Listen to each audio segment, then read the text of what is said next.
Hello and welcome back to We Are Careers. Now, 2023 has undoubtedly been the year of AI.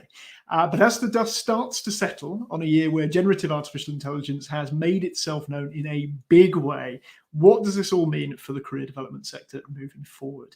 And this is the topic we are going to be covering with our guest, AI and careers celebrity, Danny Mirza, who we will be introducing properly very, very soon.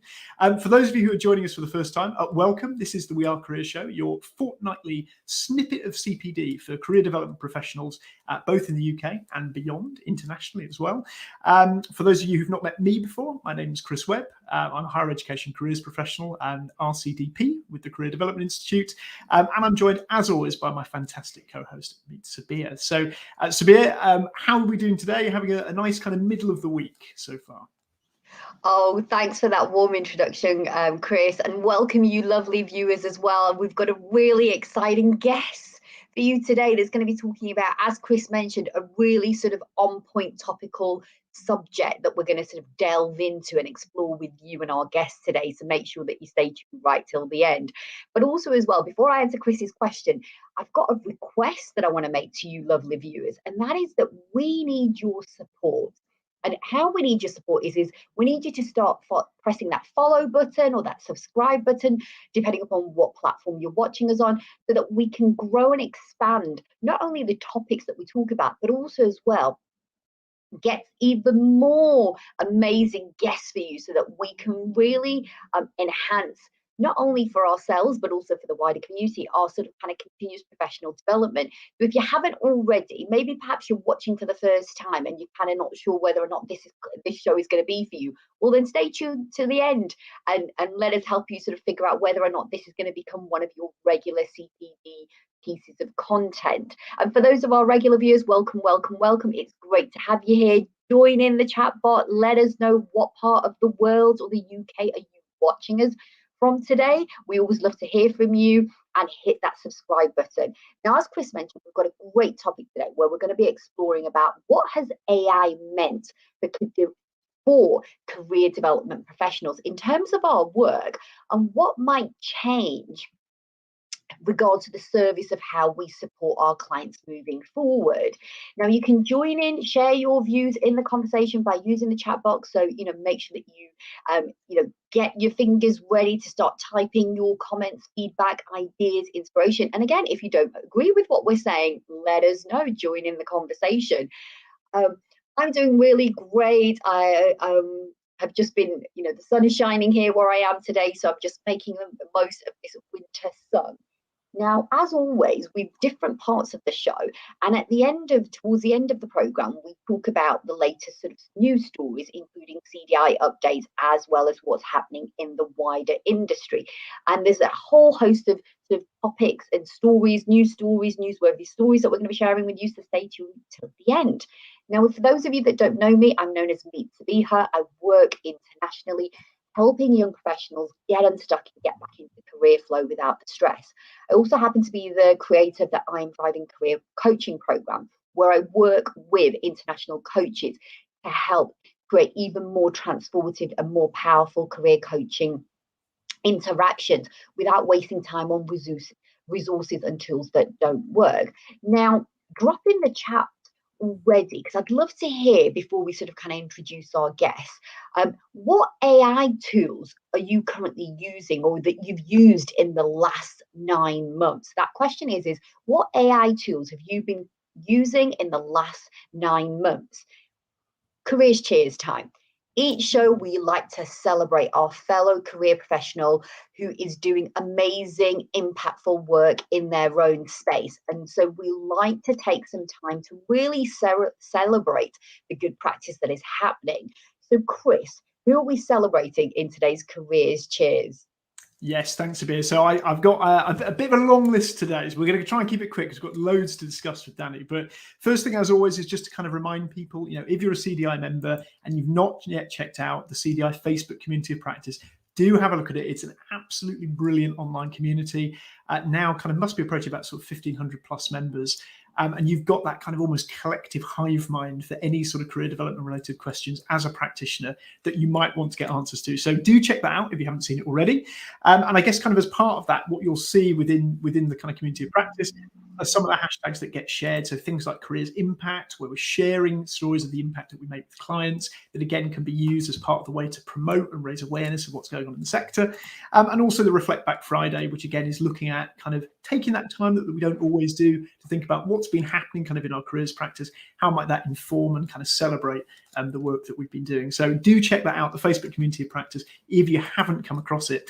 But today's Careers Cheers is a big one, as I say, and that is because we are giving a cheers to all of the individuals and organizations who've been nominated and shortlisted for the Careers in Careers Awards. Now, if you've not come across these before, this is part of the Careers in Careers Celebration Festival. It's happening for the very first time this year on the 14th of November, organised by Caroline Green, who's been on the show with us before. And at the bottom of the screen, you will see how to sign up if you've not yet seen the Careers in Careers Celebration Festival. So do check that out.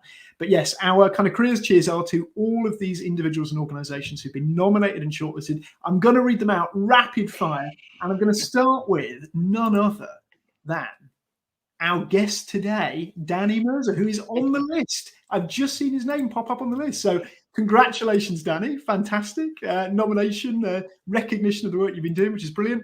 And we'd also like to just give a big shout out to Catherine Jennick, to Dr. Oliver Jenkin, Jessica Pieri, Soma Ghosh, Janet College, Susan Collier, CSW Group, Progress Careers, RMS for Girls, Education Development Trust, CEC, Future Goals from the West Yorkshire Combined Authority, Jamie Pywell, who's been on the show before, of course, Leanne Hambley, Lucy Sattler, North Coda's Careers Teams, Keely Magin, Bella Doswell, Irene Smith, Chris Target, Jake Richins, David Rowe, Kira Bomford, Nikki Mears, and naturally talented me, Unifrog, Julie Poppleton, William Donald, Alex Pye, Judith Howard, and Kerry Senator. Massive list there, and a massive congratulations to everybody nominated or shortlisted. If you know of anyone that I've missed off that list, many, many apologies. Put them in the comments and correct me. Help me stand corrected.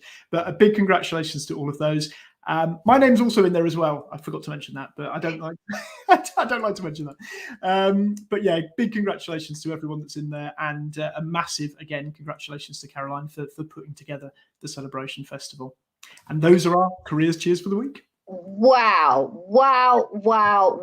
Okay, Chris, I feel like you need to take a second just to kind of breathe. So what I will do is I will sort of kind of head in now to today's theme. And also I'm going to pick up on some of the comments that have been flooding through as well. So thank you so much, you lovely viewers, for joining in. I really appreciate you joining in the conversation.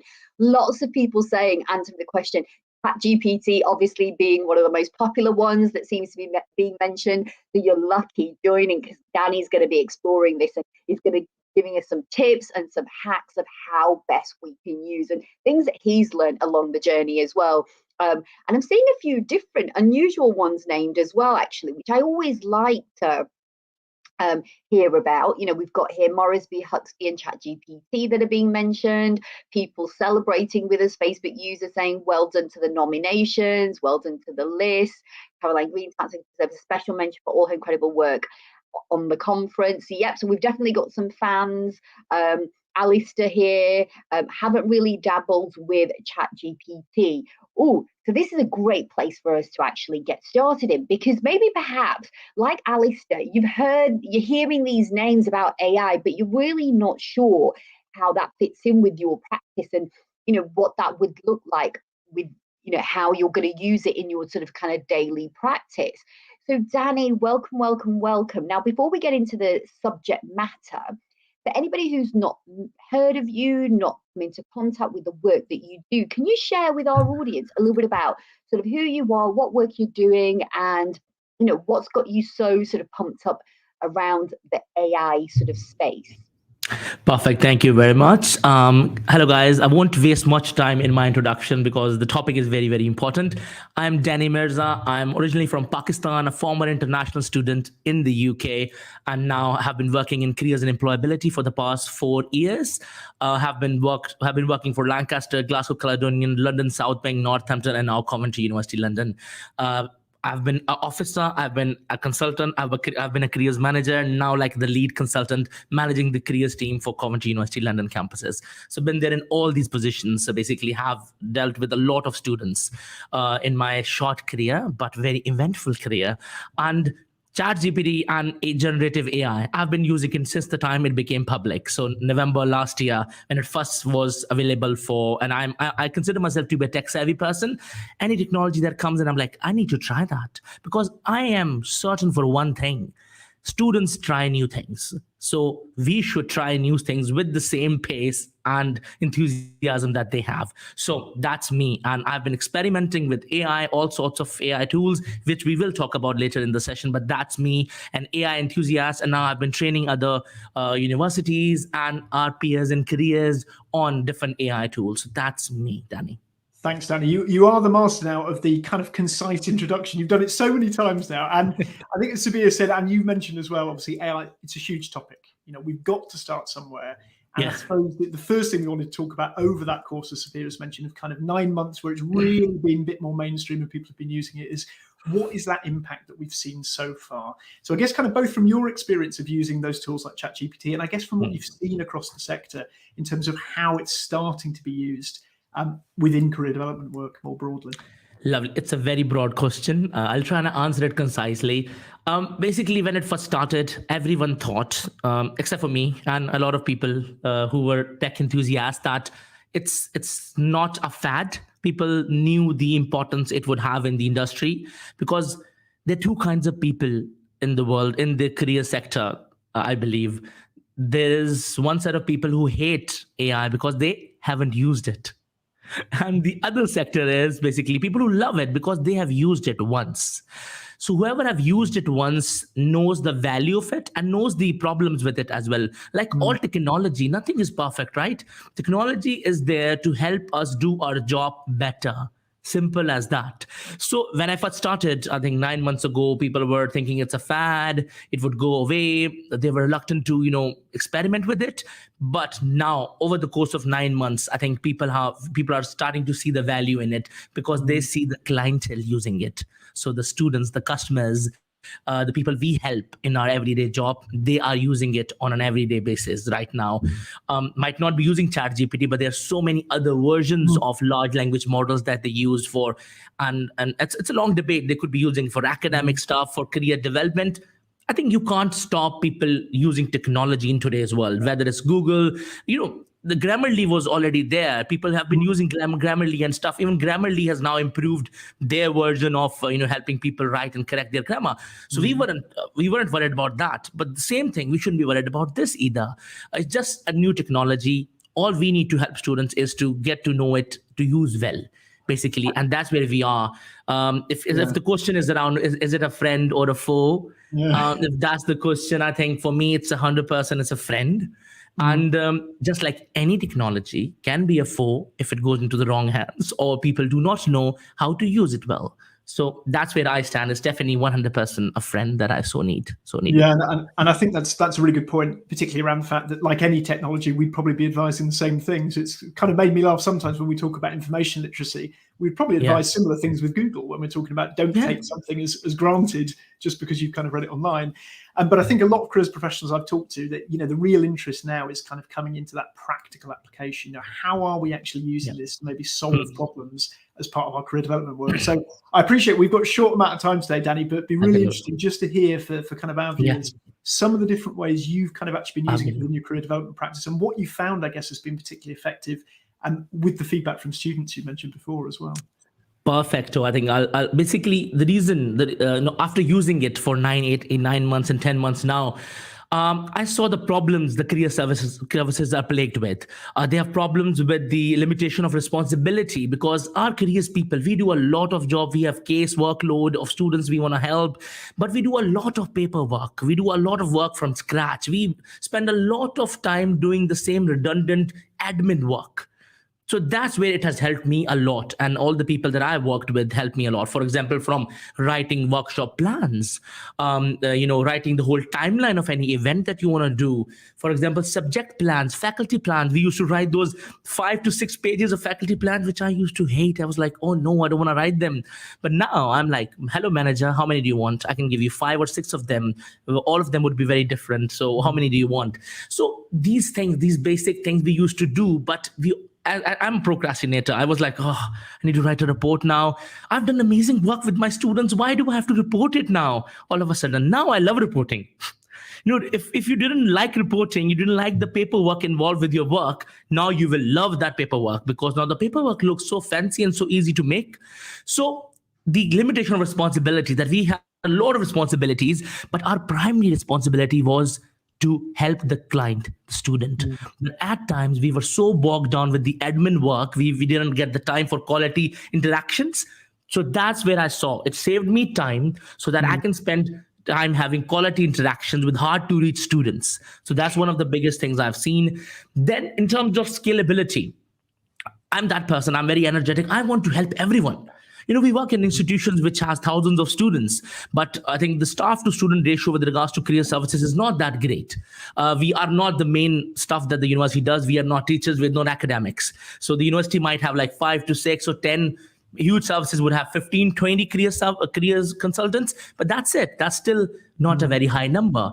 So that's the biggest problem I see, which was scalability. Now, if you know how to use this tech well, and you can empower the student to use it well, you can scale at least the careers information part of your delivery, not the guidance or maybe not the advice yet.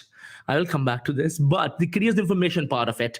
So I've used ChatGPT to make hubs. If people have attended my ACA sessions and stuff, what I've done with ChatGPT, I've made a mega prompt. I've asked it in a certain way that it operates automatically. So if somebody scans or clicks the link that I give them to, it will ask them a question. Rather than the user asking ChatGPT the question, it will ask you the first question. So I've been giving those things to my students, to my peers. For example, I've made a CV reviewer in there. I've made an interview simulator there. For our careers professional staff, I've made workshop makers. I've made authentic assessment makers. All you need to do is put your brief in there, and the assessment would become authentic. It will give you tips on that, faculty plans, subject plans, and all of those things are easily made in there. Imagine the time it saves you. It's so interesting you talk about this, because I think people will be watching this and sort of thinking this sounds amazing, but there's also this element coming very much back to what you said about the fact that it's about what you put into it. And it's about sort of knowing how to use the technology in a particular way. So what we will do is we will share kind of Danny's LinkedIn details, because if you've not kind of seen some of Danny's posts about the hub model of kind of ChatGPT and mega prompting, is really, really interesting. But I think just to kind of come back to what you were saying there, Danny, particularly this idea of, as you said, ChatGPT and AI tool augmenting what we do. It's not replacing it, or it might be kind of replacing bits that actually we didn't enjoy that much anyway. but ultimately, there's parts of it where it can maybe supplement augmenting our work, but it's not necessarily taking it away. True. So, where do you see kind of that side of things, I suppose? What is our role, as this technology starts to grow and starts to kind of get even more sort of embedded in what we do? Why is it so important to have careers professionals there alongside clients, as you've said, advising on how we use this technology and where we might not use it, as opposed to just kind of putting it out there and letting people use it? I think the biggest reason for us to use it, because to stay relevant and relatable to the clientele. They are into new tech. They'll be using these things for their own help. So that's one of the biggest reasons I see. And that's one of the biggest reasons I work in careers, is to make career services as relevant to the clientele. We are not academics. We are people who are changing their future. So to change their future, which is AI ridden right now, which has a lot of AI in the workplace kind of a scenario, do we as careers people, do we know AI? So that's what we need to see, that we need to develop the skills. Number one, before you start using it with the clients, you need to get comfortable yourself. So basically, you need to see that, are we comfortable in using it? I've been doing a lot of trainings with a lot of universities. Many of those people are very excited about how they can use it. It's a great engagement tool. Workshops and one-to-one appointments are amazing after this. I'll give you an example very, very quickly, because we have limited time. I wish we had more time. We could do demos and stuff. But one-to-one appointments. A lot. Let's be honest. We have been doing a lot of one-to-one appointments where people bring in no questions at all. They come in, they're like, yeah, I booked an appointment to discuss my career. And that's about it. I want to work on my CV, basic questions. But now that I've empowered students to use AI, now they bring outputs that they've created from AI to corroborate. Now they are doing the talking, and we are helping them look at this information and give them more advice and guidance based on what the output is. Now they're enjoying it much more. Talking about workshops, much more interactive now. We were doing those quizzes and stuff and QR codes. Now student does an activity in the class based on ChatGPT or any AI and takes it home with it. So I've made a careers game, a Ryzek zombie apocalypse game on it, where people can play the game and take that, this career choice theory results at home and then experiment with it. So you are democratizing this field and you are empowering the students to help themselves in certain ways. They would still need the human touch. It's always human in the loop, because I always believe students would never be really good at using this because they're wowed by the technology. And then again, we need to empower them to ask the right questions. And that's where we come in. But I'll keep it to that if you have more questions. No, I do. Oh, thank you. Okay, Danny, I don't even know where I want to be. I've got like a million questions for you right now. And I'm just like trying to sort of kind of organize them to make sure that I organize a sort of kind of relevant one. And before I do that, I just want to bring in exactly, Chris, I want to bring in some comments that we've just had coming through. And I think I'm going to sort of kind of end on what Isabella has just sort of said to sort of kind of lead us to the kind of next part of the conversation. We've got somebody here, Charles, who is saying that, he's created a career website using focus on career preparation within the animal-related job market, and they're using a whole host of AI tools to engage with their students. Would love a demonstration. So here's the thing, okay, I don't know who you are, Facebook user, but I would highly, highly encourage you to go on to Danny's LinkedIn page, start following him, engage with him, connect with him. I'm sure if you ask nicely, he will invite you to one of his workshops, and hopefully you'll get a spot and you'll be able to see exactly live how that demonstration works and what that can look like. I also want to mention as well, hey, Isabella, talking about, some reticent, a little bit of hesitation, and I can completely understand that when something new comes out, how do you sort of kind of bring that in, and what can that look like? And I always think, for me, it's sort of slowly, if you bring a little bit of it into it, see how it works, see what transformation that creates, so then you can then replicate that in a different way. And also as well, I will highlight as well, because I know some of our viewers that will be watching don't work in the student space, or perhaps maybe don't work in a large institution, and might be wondering, listening to all of this amazing sort of kind of ideas and different ways of how AI can be used, that you might be wondering, well, look, Danny, Sabiha, Chris, I don't work with young people who are interested in tech. I work with sort of returning mums going back into the workforce. They might be working with people in the latter phases of their careers where technology may not necessarily be. But I think what I would highly encourage you to do is listen to what Danny is saying of how it's elevated, it removed and reduced so many different aspects of his job that he was doing, particularly sort of kind of administrative stuff, that is now making his life a lot more easy. So he's able to focus on those sort of kind of humanistic, useful ideas. We've got Leanne here as well that's talking about, so I don't know if that came up as good. I hope it frees up to focus more on helping. And this is the point, I think, it helps to use it, in terms of AI, provides a career counselling element, which rarely gets mentioned in our offering. We've got North Hampshire Careers Service here. I'm a self-confessed AI avoider, as my client group doesn't understand it and doesn't want to use it, as they have a fear. So Danny, let's talk to that. I think just very quickly, Sabiha, just to come back to, I think it was Nadia's point. Information on creating mega prompt. Danny's very kindly just sent me in the chat a link to a YouTube video. So I would suggest is on the bottom of the screen, you'll see it flashing up now. Take a screenshot.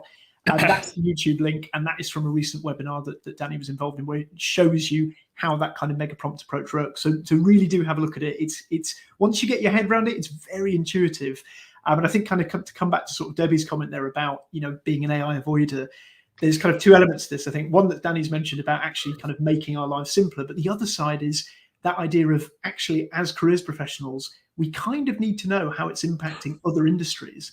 Because actually what we're seeing is that AI-enabled professionals are going to be what employers are looking for in a lot of industries. So it's that kind of, it starts with us, doesn't it, Danny, as you were saying? True. Sorry, Sabiha, back to you. No, great point. And I'm glad that you sort of kind of gave that info, Nadia. I hope that was helpful for you and for anyone else who was listening that maybe perhaps didn't put it in the chat, but was thinking, oh, I'd love to get my hands on it, as we've just done, we've brought the link. And I think I just want to sort of come back to that question, actually, of somebody who is feeling a little bit, maybe just overwhelmed, maybe the day-to-day job of what they're currently doing right now has just sort of, depleted them, or maybe there's just too much on. So this idea now of, oh my God, I've got to learn a new thing to do. What would be sort of, are there any hacks? Is there any tips that you can give the audience today to say, here you go, here's something that's simple and easy enough to sort of kind of follow so that people can dip their toe in? Yep. I think the biggest thing I see with generative AI, and if you want to experiment with it, do not wait to get on your laptop to try this. Because trying to use any new website that you see around generative AI or ChatGPT, try it on your phone when you're just sitting on your couch and just watching TV. That's the biggest hack I've seen. Because if you leave it, let me just get on my professional laptop, my university laptop and everything, and then I'll do it, you will have a lot of work to do when you get on the laptop and you'll forget about doing it. Try and experiment with it. ChatGPT, Bing AI, Bard, everyone is available on the phone right now. So try to use it on the phone, maybe with the audio function. It will definitely help you. Any query that you have, it can help you there, and you'll see the value in it. So if you haven't started using it, use this tech in your personal type. Do not wait for you to, basically don't put time aside in your professional life to do this, because this will never be at the top of your priority. So that's one thing. One thing that I want to quickly touch around people who have fear of this thing. This is nothing to fear. This is just like when Google came and there were books. Now there is Google. It's just the same transition which is happening. It's just like a Google which talks to you. It's just like that, basically, and it will help you. So if you know how to type, right? Everyone knows how to type. They're typing. That's the learning curve. So if you think there's a learning curve in using it, it's all about typing and chatting. So if you know how to chat with a human being, you talk to other peers, you talk to people, that's how you do this. Quickly, ChatGPT now has a chat function. Like you can talk to like a human version of ChatGPT. Amazing. Because at times you're just so tired, sitting on your couch. You don't want to actually write a big prompt. You don't want to type. You just want to say, hi, I'm so tired right now. I was helping with the client and the client had this problem. What should I do? Just do it. Just experiment today. Download ChatGPT, use their chat function. You will be amazed by the kind of replies it will give you. You'll be like, Danny, don't worry, be calm down. It will actually do those things. It has EQ now, emotional quotient. So it is just emotionally intelligent now. So try and use it that way. One last thing, if you help clients which have fear of using this, just tell them one thing. Even if the clients are going at a senior level position or a leadership role in any organization, that organization has to adopt AI sometime in the future. So if they are not aware of AI and if they keep on having this fear, how would they become a good leader? So that's a great way to do this. You could sell it like a project to your clients. All the people who say that we help people who have fear around this, tell them this is a great tool, an initiative that you can go if you get hired. You can pitch this thing in your interview, sell it like that. And I think that definitely changes. I sell it to my students like that and my careers people who say, oh, you want to apply for another job in a university? Start using AI in your job application, write that. I couldn't agree more, and I think it's just as applicable for any careers professional. It's it's not to say that anyone's got all the answers now, and I think you're the first person I know, Danny, to say that no one's an expert in this yet. We're all experimenting, but I think it's such a good point. The same advice that we might give to clients. AI is going to be a big part of the modern workforce, particularly in professional level roles. How are you going to be using it? How are you going to be leveraging it? Can it be a point of difference for you? It's such an important point. There's so much that we could talk about on this topic. I mean, I think one of the best comments I've seen, just in terms of linking back everything that you've talked about today, is this sort of comment here around bite-sized experiments. Exactly what you've just said there. It's not necessarily about having to know it all in one go, although there are some great courses out there, the Coursera course that's been mentioned on prompt engineering, but it's those, as you said, bite-sized experiments, getting on the phone, getting on the computer, trying it out. Trying out the different tools. It doesn't just have to be ChatGPT. It can be kind of video software, can be DALL-E, can be image creation, seeing what it kind of comes up with. So I think that's really good to see that. There's so much stuff in here as well that we could cover, lots of stuff around some of the potential risks, over-reliance, stuff like data privacy, copyright infringement, loads to fill, easily another half an hour. But we are going to have to finish there, partly because, Danny Mirza, you have to get off. You have a careers fair to go to. So we will bid you farewell and say a massive thank you again for joining us today before we move on to the news. Thank you very much, everyone. And get in touch with me on LinkedIn. Definitely, if you want links to my YouTube videos and stuff that I've done, where I've done demos and experiment, please get in touch. And we can definitely work together on a lot of these different projects and answer all the questions that I could not answer here. Thank you very much, CDI. And thank you very much for having me here. Cheers. Until next time. Thank you. You're welcome. Thanks, Danny, for joining us. And I know there was some of you that were also, thanks, Danny, for joining us. And I know that there was some of you that had questions around the risk of using AI, whatever AI app that we're sort of kind of referring to. And somebody just, I think, put it in perfectly, where a Facebook user said, please, can we have another session on this? Absolutely great. And I think that's where we're going to have to sort of kind of explore those sort of kind of elements that Chris, Danny, and the comments that have been coming through as well. And so all we have left to do now in today's show is to do the news section. So I'm going to kickstart it off with the 3 top stories from the CDI, and then I'm going to hand over to Chris, because Chris has got some great stories for us today from the wider community as well. So here are my selection of the CDI's news. So join leaders and strategic thinkers from across the career development, discuss the rapid changes impacting the world of work and what they mean for future career development. And this is going to be taking place as the CDI Summit on Monday, the 4th of December at the studio at Birmingham from 9 a.m. to 5 p.m. with a drinks reception afterwards.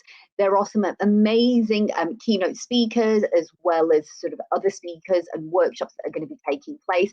And for more information about what that looks like, head on over to the CDI website for the latest program and to book your place. Then story number 2 is, it's that time of year again. Can you believe it? Next month, Monday, the 27th of November, between 3:30 p.m. and 5 p.m. is going to be the CDI AGM, where the CDI board and chief executive for the CDI's annual general meeting will be reviewing the organization's performance from the year till the end of March 2023. Now, this is a members only event, and it's an exclusive and excellent opportunity to hear from the CDI leadership. So if you haven't already joined and you've been waiting for an excuse, perhaps maybe this could be a reason why you join the CDI membership. And then finally, my story number 3 is the new CDI team members have been added to the team that are going to be focusing on research and campaigns. So following a recent round of recruitment, the CDI are delighted to announce that there are 3 new appointments to the CDI team. And you've heard this name being mentioned extensively today, both in the show as well as in the chat. And that is that Caroline Green is joining as Content and Campaigns Manager. We've got Stephen Plimmer joining as research manager to develop a research strategy. And then finally, we have Kim Newman, who will be joining as technical education program manager. So congratulations and well done. And you'll be seeing, and I'm sure hearing from these names over the course of weeks and days and months as they sort of kind of settle into their new roles. So that's what I had. And also as well, just a kind of little bit of a tip, okay, around, or should I give a sort of kind of hint, embracing equality and inclusion and diversity in the career development. Now, the next show is going to be jam-packed about this. And my guests and co-hosts are going to be joining me to explore this. So this is something that we'll go into more detail in the next show. Chris, what have you picked for us in terms of the wider community stories that you've selected for us this week?